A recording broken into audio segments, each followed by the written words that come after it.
అందరికీ నమస్కారం. నేను మీ మౌనిక. చేపల పులుసు చాలా టేస్టీగా సింపుల్ ప్రాసెస్లో అయిపోవాలంటే ఇలా ట్రై చేయండి. ఈ ప్రాసెస్ చాలా బాగా వస్తుంది. బ్యాచిలర్స్ అయినా బిగినర్స్ అయినా ఎవరైనా చేసుకోవచ్చు.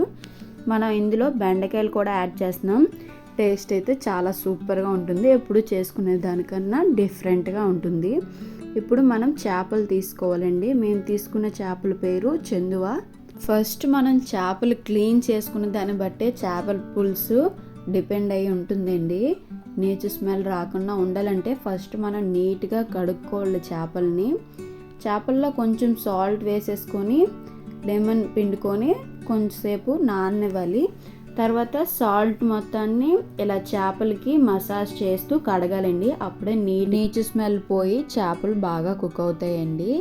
ఇప్పుడు మనం గ్యాస్ స్టార్ట్ చేసేసుకొని కొంచెం వెడల్పుగా ఉన్న కళాయి పెట్టుకొని ఆయిల్ వేసుకోవాలండి. ఆయిల్ కొంచెం ఎక్కువే పడుతుంది చేపల పులుసుకి. ఆయిల్ ఎక్కువ యూజ్ చేయడం వల్ల చేపల పులుసు కూడా ఎక్కువ రోజులు నిలవ ఉంటుందండి. ఇప్పుడు మనం జీలకర్ర 1 స్పూన్ వేసుకొని తర్వాత అల్లం వెల్లుల్లిపాయ పేస్ట్ వేసేసుకున్నానండి. ఇది నేను దంచుకొని వేసుకున్నాను. ఎందుకంటే ఆ ఫ్లేవర్ మొత్తం చేపలకు పట్టడానికి కోసం నేను దంచుకొని వేసుకున్నాను. అలాగైతే ఫ్లేవర్ చాలా బాగుంటుంది. ఆనియన్స్ పేస్ట్ చేసుకొని ఫస్టే పెట్టుకోండి. ఇప్పుడు నేను ఆనియన్స్ పేస్ట్ కూడా యాడ్ చేశాను. ఆనియన్ పేస్ట్ ఎంతవరకు వేగాలంటే దాంట్లో నుంచి మనకి ఆయిల్ రిలీజ్ అవ్వాలి. అప్పుడే అది మొత్తం ఆనియన్ పచ్చి స్మెల్ పోయి బాగా కుక్ అవుతుందండి. అందుకే మనం ఎక్కువసేపు కుక్ చేసుకోవడానికి మరీ హైలో పెట్టేశారనుకోండి అది బాగా ప్రాపర్గా కుక్ అవ్వదు. దాంట్లో నుంచి ఆయిల్ కూడా రిలీజ్ అవ్వదు. ఇప్పుడు మనం కొన్ని పచ్చిమిర్చి వేసేసుకొని కొంచెం సేపు కుక్ అవనివ్వాలి.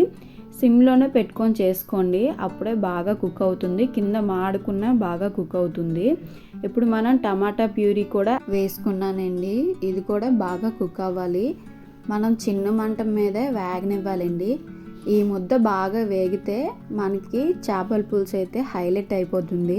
ఎందుకంటే ఇది మాడనివ్వకూడదు. మనం బాగా సిమ్లో కుక్ చేసుకుంటే మనకి ఇలా ఆయిల్ రిలీజ్ అయినప్పుడు సాల్ట్ వేసుకోవాలి. 2 స్పూన్స్ సాల్ట్ వేసుకున్నానండి నేను. తర్వాత కొంచెం పసుపు వేసుకొని బాగా వేగనివ్వాలండి. మనం ముందుగానే ఎందుకు ఈ పౌడర్స్ అన్నీ వేసేస్తున్నామంటే వన్స్ మనం చేపలు వేసిన తర్వాత అలా కలపడానికి అవ్వదండి. అలా కలిపితే చేపలు మొత్తం పాడైపోతాయి, విరిగిపోతాయి. అందుకే మనం ఈ పులుసు మరుగుతున్నప్పుడే వేసుకోవాలి. చింతపండు రసం కూడా తీసేసుకొని ఈ ముద్దలో యాడ్ చేయాలండి. ఈ పులుసు బాగా మరగాలి. బాగా మరిగితే పచ్చి వాసన మొత్తం పోతుందండి. మనం కారం కూడా యాడ్ చేసుకోవాలి. ఇప్పుడు మెయిన్గా చేపల పులుసు బాగా రావాలంటే మనం కొంచెం ఎక్కువ నూనె యూజ్ చేయాలి. అలాగే కారం కూడా ఎక్కువ యూజ్ చేయాలండి. ఎందుకంటే చేపల ముక్కలు లోనికి కూడా వెళ్ళాలి కదా, అందుకే యూజ్ చేస్తాం. ఇక్కడ నేను మెంతుల పౌడర్ యాడ్ చేశాను. మెయిన్గా మెంతుల పొడి పులుసుల్లో యూజ్ చేయడం వల్ల టేస్ట్ బాగుంటుందండి. అలానే మరీ ఎక్కువగా కూడా యూజ్ చేయకూడదు.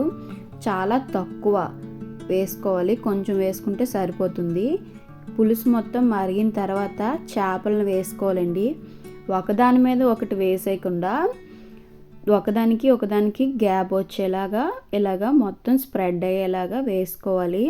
అప్పుడే మనం ఒకవేళ గరిటె పెట్టి చేపలు కలిపినా కూడా ఒకదానికొకటి తగలకుండా విరగకుండా బాగా వస్తాయి. అందుకే దానికి వేసుకోవాలి. మొత్తం కళాయి మొత్తం స్ప్రెడ్ అయ్యేలా వేసుకోవాలి. ఇప్పుడు ధనియాల పౌడర్ కూడా వేసుకొని కొంచెం సేపు ఇలా కుక్ అవ్వాలి. ఆయిల్ చూసారా ఎలా రిలీజ్ అవుతుందో. అప్పుడు మనం ఈ బెండకాయల్ని వేసుకోవాలి. బెండకాయలు కొంచెం వేరంగానే కుక్ అయిపోతాయి. దాన్ని మనం ఎక్కువ ఫోర్స్ చేయాల్సిన అవసరం లేదు. పులుసు కొంచెం మరిగినప్పుడే మనం ఇలా బెండకాయలు వేసుకోవాలండి. పెద్ద ముక్కలు ఎందుకు యాడ్ చేశానంటే మనకి చేపల్లో మనకి వేరియేషన్ తెలియాలి కదా. ఇలా పెద్దదిగా ఉంటే మనం ఇది బెండకాయ ముక్కని తీసి వేసుకుంటాం.